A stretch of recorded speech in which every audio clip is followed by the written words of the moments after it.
അവിശ്വാസിയും മുസ്ലിമിന്റെയും ഇടയിലുള്ള ഒരേ ഒരു ഐഡന്റിറ്റി, അത് നിസ്കാരമാണ്, നിസ്കാരമാണ്, നിസ്കാരമാണെന്ന് നബിയുനാ റസൂലുള്ളാഹി.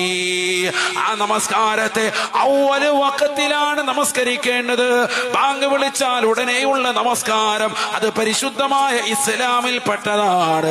അത് ഇസ്ലാം സ്വീകരിക്കുന്നതായ ശ്രേഷ്ഠതയുള്ള അടയാളമുള്ളതായ വ്യക്തമാണ്. അല്ലാഹു റസൂൽ ലോകത്തോട് പറയുകയാണ്, വഇദാ സല്ലൽ അബ്ദു ഫീ ഗൈരി വഖതിഹാ, നമസ്കരിക്കുന്നുണ്ട് പക്ഷേ സമയത്തല്ല, സമയത്തല്ല, തോന്നുമ്പോഴുള്ള നമസ്കാരമാണ്. എല്ലാ തിരക്കുകളും കഴിഞ്ഞുള്ള നമസ്കാരമാണ്. അവന്റെ പഠിപ്പ് കഴിഞ്ഞിട്ടുള്ള നമസ്കാരമാണ്. അവന്റെ വിദ്യാഭ്യാസം നുകർന്നു കൊടുത്തിട്ടുള്ള നമസ്കാരമാണ്. അവന്റെ ജോലി തിരക്കുകൾ കഴിഞ്ഞിട്ടുള്ള നമസ്കാരമാണ്.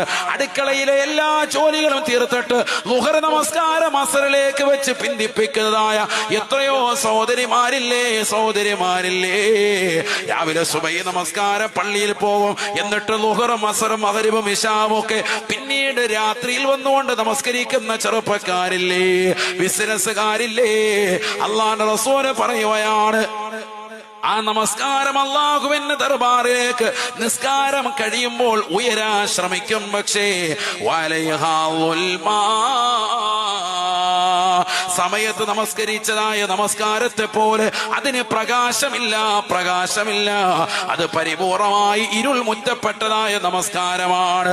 തുറദ്ദുൽ മലായികതു സ്വലാത്തഹു, മലക്കുകൾ അവന്റെ നമസ്കാരത്തെ തിരിച്ചയക്കുകയാണ്. ഒന്നാം ആകാശത്ത് കാത്തിരിക്കുന്ന മലക്കുകൾ, കോടാനുകോടി മലക്കുകളല്ലേ ആകാശത്തുള്ളത്. ഒന്നാം ആകാശത്തേക്ക് നിന്റെ നമസ്കാരം ഉയരുമ്പോൾ തന്നെ ഇരുൾ മുറ്റിയ നമസ്കാരത്തെ മലക്കുകൾ എടുക്കുകയാണ്.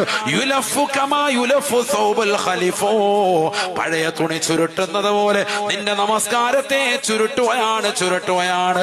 തുറദ്ദുൽ മലായികതു അലാ സാഹിബിഹി, ആ നമസ്കരിച്ചവന്റെ മുഖത്തേക്ക് അത് തിരിച്ചറിയുകയാണ്. നഊദു ബില്ലാഹ്.